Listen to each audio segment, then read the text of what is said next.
বাহিনীর প্রথম রেজিমেন্ট। এই রেজিমেন্টের গঠনের পেছনে রয়েছে এক গৌরবময় ইতিহাস। 1971 মহান মুক্তিযুদ্ধ শুরু হওয়ার পূর্ব পর্যন্ত এই রেজিমেন্টের 8টি ব্যাটালিয়ন নিয়ে গঠিত হয়েছিল। মহান মুক্তিযুদ্ধে এই রেজিমেন্টের 12,833 জন সদস্য অংশগ্রহণ করেন এবং 231 জন সদস্য খেতাবপ্রাপ্ত হন। তাদের মধ্যে 2 জন বীরশ্রেষ্ঠ, 34 জন বীরুত্তম, 74 জন বীর বিক্রম এবং 121 জন বীর প্রতীক রয়েছেন। এছাড়াও এই রেজিমেন্টের 924 জন সদস্য মহান মুক্তিযুদ্ধে নিজেদের উৎসর্গ করেছেন। আমি সকল শহীদদের বিদায়ী আত্মার মাগফিরাত কামনা করছি।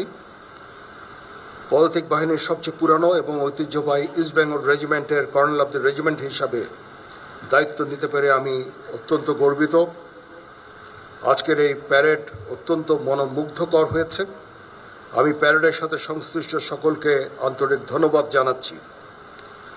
আপনারা সকলে অবগত আছেন, একনিষ্ঠ উদ্যোগের ফলে বিগত কয়েক বছরে ইস্ট বেঙ্গল রেজিমেন্ট তথা বাংলাদেশ সেনাবাহিনীর আধুনিকায়ন ও উন্নয়ন সাধিত হয়েছে।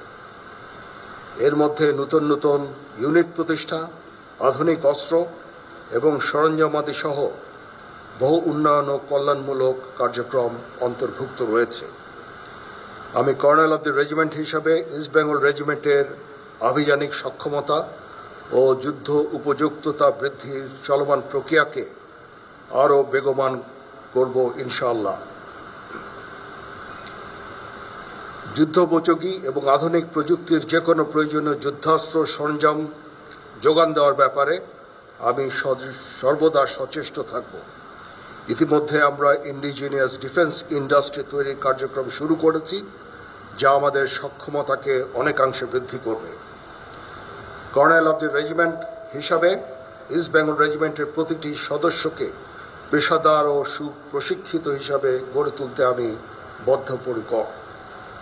পেশাগত দক্ষতার পাশাপাশি একটি সুন্দর জীবনমান আমাদের সকলের কাম্য।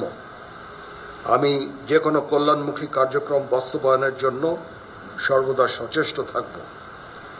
এই বিষয়ে আমি রেজিমেন্টের সকল সদস্যদের সহযোগিতা কামনা করছি।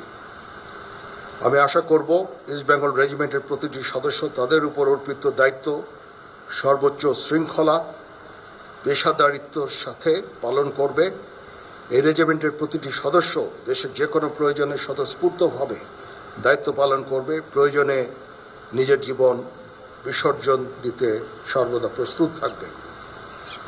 পরিশেষে একটি সুন্দর অভিষেক অনুষ্ঠান আয়োজনের জন্য আমি